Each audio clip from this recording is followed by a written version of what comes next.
ಹೇಳಿ.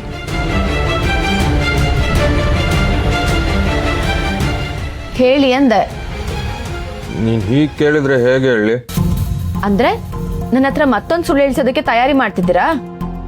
ಇಲ್ಲಪ್ಪ, ಹೊಸದೇನಿಲ್ಲ. ನೀನು ಯಾಕೆ ಯಾವಾಗಲೂ ನನ್ನ ತಪ್ಪಾಗಿ ಅರ್ಥ ಮಾಡ್ಕೋತೀಯ?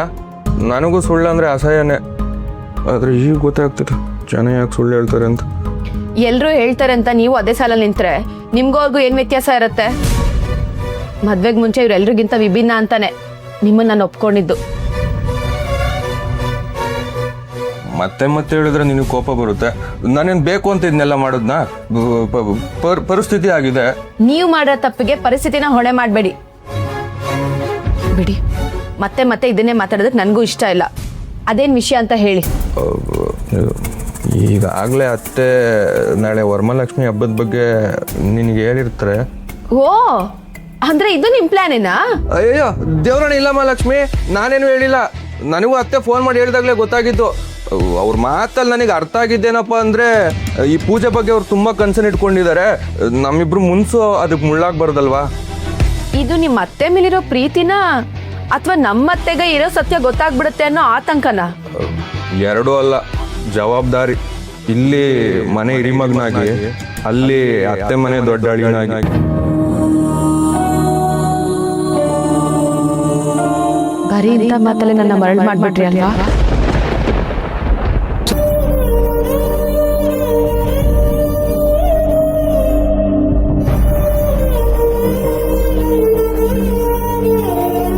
ಅಷ್ಟು ಸಣ್ಣವನಾಗಿ ನೋಡ್ಬೇಡ ನನ್ನನ್ನು.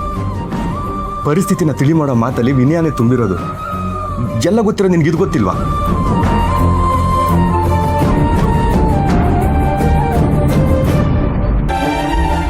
ಗೊತ್ತಾಗುತ್ತೆ, ಆದರೆ ಸಮಾಧಾನ ಮಾತ್ರ ಆಗಲ್ಲ. ಎಲ್ಲಿ ಶಾಂತವಾಗ್ಬಿಟ್ರೆ ನಾನು ಇನ್ನೂ ದೊಡ್ಡ ತಪ್ಪು ಮಾಡ್ತೀನಿ ಅನ್ನೋ ಆತಂಕ. ನಿನ್ನ ಗಂಡ ತಪ್ಪು ಅಂತ ಮಾಡಿದ್ರೆ ಇದೊಂದೇ, ಅದು ನಿನ್ನ ಪ್ರಕಾರ.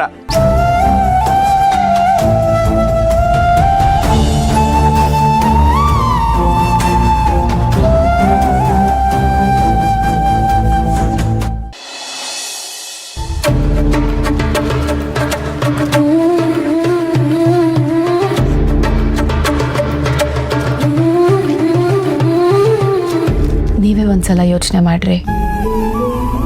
ನಮ್ಮಮ್ಮ ಈ ಪೂಜೆ ವ್ರತ ಅದು ಇದು ಅಂತ ಈ ಮನೆಯವ್ರನ್ನೆಲ್ಲನೂ ಕರೆದು ಸಂಭ್ರಮ ಪಡ್ತಿರ್ತಾರೆ. ಆದರೆ ಇದೆಲ್ಲದ್ರ ಹಿಂದೆ ಒಂದು ಸುಳ್ಳಿದೇನೋ ಸತ್ಯನೇ ಅವ್ರಿಗೆ ಗೊತ್ತಿಲ್ಲ. ಅದೇನಾದರೂ ಹೊರಗಡೆ ಬಂದರೆ ಈ ಎದುರುಗಡೆ ಕಟ್ಟಿರೋ ಸಿಂಗಾರ ಬಂಗಾರ ಎಲ್ಲನೂ ಎಲ್ರ ಮುಂದೆ ಕಳ್ಚಿಬೀಳುತ್ತೆ. ಅದ್ರ ಬಗ್ಗೆ ಏನಾದರೂ ಯೋಚನೆ ಮಾಡಿದ್ದೀರಾ? ಅದೆಲ್ಲ ಯೋಚನೆ ಬಂದಿರೋದಕ್ಕೆ ಸತ್ಯ ಹೇಳೋದು ಬೇಡ ಅಂತ ಹೇಳ್ತಿರೋದು ಮಹಾಲಕ್ಷ್ಮಿ. ಸರಿ, ನನ್ನಿಂದ ಈ ವಿಷಯ ಗೊತ್ತಾಗಲ್ಲ, ಬೇರೆ ಯಾರಿಂದನೋ ವಿಷಯ ಗೊತ್ತಾಯ್ತು. ಆವಾಗ ಅದನ್ನ ಇವಾಗಲೇ ಹೇಳಿದ್ರೆ ಕೊನೆ ಪಕ್ಷ ನಮ್ಮಿಂದನೇ ಸತ್ಯ ಗೊತ್ತಾಯ್ತು ಅನ್ನೋ ಸಮಾಧಾನ ಆದ್ರೂ ಇರುತ್ತೆ ಅಲ್ವಾ?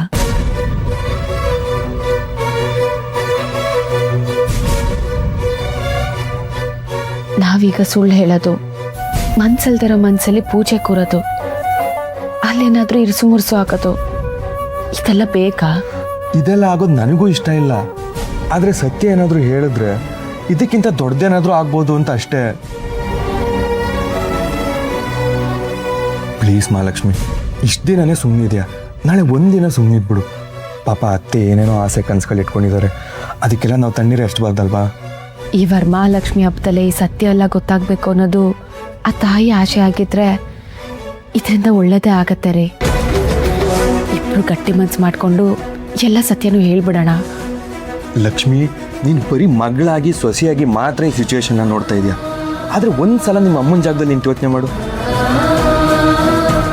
ಮಗಳನ್ನ ಇವಾಗ ತಾನೇ ಮದುವೆ ಮಾಡಿ ಗಂಡನ ಮನೆ ಕಳಿಸಿ ಮಗಳು ಸಂಸಾರ ಚೆನ್ನಾಗಿರಲಿ ಅಂತ ಮನಸ್ಫೂರ್ತಿಯಾಗಿ ವರಮಹಾಲಕ್ಷ್ಮಿ ಪೂಜೆ ಇಟ್ಕೊಂಡು ಎಲ್ಲನೂ ಒಳ್ಳೇದಾಗುತ್ತೆ ಅಂತ ಕನ್ಸು ಕಟ್ಕೊಂಡಿರೋರ ಹತ್ರ ಈಗ ಮಗಳು ಸಂಸಾರದಲ್ಲಿ ಸಮಸ್ಯೆ ಇದೆ ಅಂತ ಗೊತ್ತಾದರೆ ಆ ತಾಯಿಗೆ ಎಷ್ಟು ಸಂಕಟ ಆಗಲ್ಲ ಹೇಳು.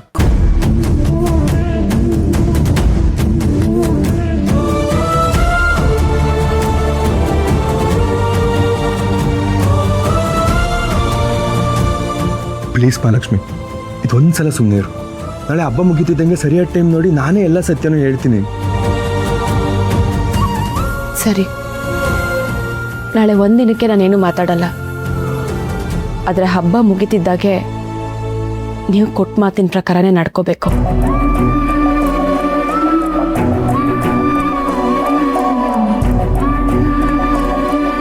ಬೀಸದೊಣ್ಣೆನ ತಪ್ಪಿಸ್ಕೊಂಡ್ರೆ 100 ವರ್ಷ ಆಯಾಸಂತೆ. ಹೇಗೋ ನಾಳೆ ಒಂದಿನ ಟೆನ್ಷನ್ ಇಲ್ಲದೆ ಇರ್ಬೋದು.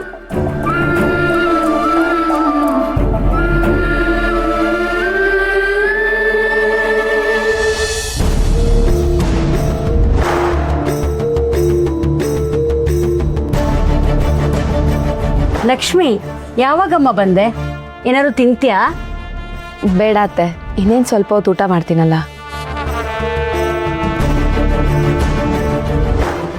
ಬೆಳಿಗ್ಗೆ ನಿಮ್ಮಮ್ಮ ಫೋನ್ ಮಾಡಿದ್ರು.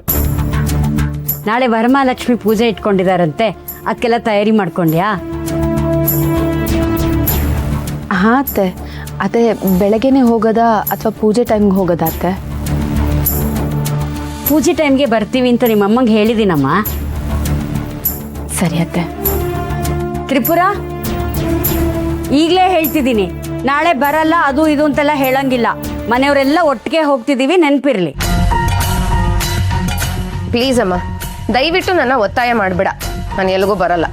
ನಿಂತ್ಕೋ. ಅದ್ಯಾಕೆ ಹಾಗಂತೀಯ? ಮನೆ ಬಿಟ್ಟು ಆಚೆ ಬಂದ್ರೆ ನಿನ್ಗೇನಾಗತ್ತೆ? ಇಷ್ಟಕ್ಕೂ ಮನೆಯವರೆಲ್ಲ ಜೊತೆಲಿ ಹೋಗ್ತಾ ಇರೋವಾಗ ನೀನೊಬ್ಳೆ ಬರ್ದೇ ಇದ್ರೆ ಏನ್ ಚೆನ್ನಾಗಿರುತ್ತೆ? ಹೌದು ಅದಕ್ಕೆ. ಅದು ಅಲ್ಲದೆ ಬೀಗ್ರು ಎಷ್ಟು ಒತ್ತಾಯ ಮಾಡಿದ್ದಾರೆ ಗೊತ್ತಾ? ಸುಮ್ಮನೆ ಅದು ಇದು ಅಂತ ಹೇಳ್ದೆ ಒಟ್ಟಿಗೆ ಹೋಗಿ ಬರೋಣ ಬಾ. ನಿನಗೆ ಯಾಕಮ್ಮ ಅರ್ಥ ಆಗ್ತಿಲ್ಲ? ಬರಲ್ಲ ಅಂತ ಒಂದ್ಸಲ ಹೇಳಿದ್ರೆ ಅರ್ಥ ಮಾಡ್ಕೋಬೇಕು. ಅದಕ್ಕೆ ಈ ವರ್ಷ ನಮ್ಮ ಮನೇಲಿ ತುಂಬ ಸ್ಪೆಷಲಾಗಿ ಮಾಡ್ತಿದ್ದಾರೆ. ನೀವು ಬಂದರೆ ಖಂಡಿತವಾಗ್ಲೂ ಅಮ್ಮಂಗೆ ತುಂಬಾ ಖುಷಿ ಆಗುತ್ತೆ. ಹೋಗಿ ಬರೋಣ ಬನ್ನಿ. ಬೇರೆಯವರು ಖುಷಿ ಆಗುತ್ತೆ ಅಂತ ನನಗೆ ಹಿಂಸೆ ಆದ್ರೂ ನಾನು ಬರ್ಬೇಕಾ? ಇದು ಯಾವ ನ್ಯಾಯ? ಬರಲ್ಲ, ಆಗಲ್ಲ, ಮಾಡಲ್ಲ, ಇದು ಬಿಟ್ರೆ ಬೇರೆ ಮಾತುಗಳೇ ಬರೋದಿಲ್ವೇನೆ ನಿನ್ ಬಾಯಲ್ಲಿ? ಇಷ್ಟಕ್ಕೂ ಎಲ್ಲರೂ ಸಂತೋಷವಾಗಿ ಹೋಗಿ ಬಂದ್ರೆ ನಿಂಗೇನೇ ಸಮಸ್ಯೆ? ನನಗಿಷ್ಟ ಇಲ್ಲ ಅಂದ್ರೆ ನಾನು ಯಾಕಮ್ಮ ಬರ್ಲಿ? ಇಷ್ಟಕ್ಕೂ ನೀವು ಹೋಗ್ಬೇಡಿ ಅಂತ ನಾನೇನು ತಡಿತಾ ಇಲ್ವಲ್ಲ. ನೀವೆಲ್ಲರೂ ಹೋಗಿ ಬನ್ನಿ, ನಾನು ಮನೇಲೇ ಇರ್ತೀನಿ. ಅದಕ್ಕೆ ನಾಳೆ ಫಂಕ್ಷನ್ಗೆ ಬೇರೆ ಯಾರೂ ಬರ್ತಿಲ್ಲ, ಮನೆಯವ್ರು ಅಷ್ಟೇನೆ. ಬನ್ನಿ ಅದಕ್ಕೆ, ಚೆನ್ನಾಗಿರತ್ತೆ. ಹೋಗಿ ನೋಡ್ಕೊಂಬರೋಣ ಬಾ. ಬರಲ್ಲ ಅಂತ ಒಂದ್ಸಲ ಹೇಳಿದ್ರೆ ಅರ್ಥ ಆಗಲ್ವಾ ನಿಮ್ಗೆ?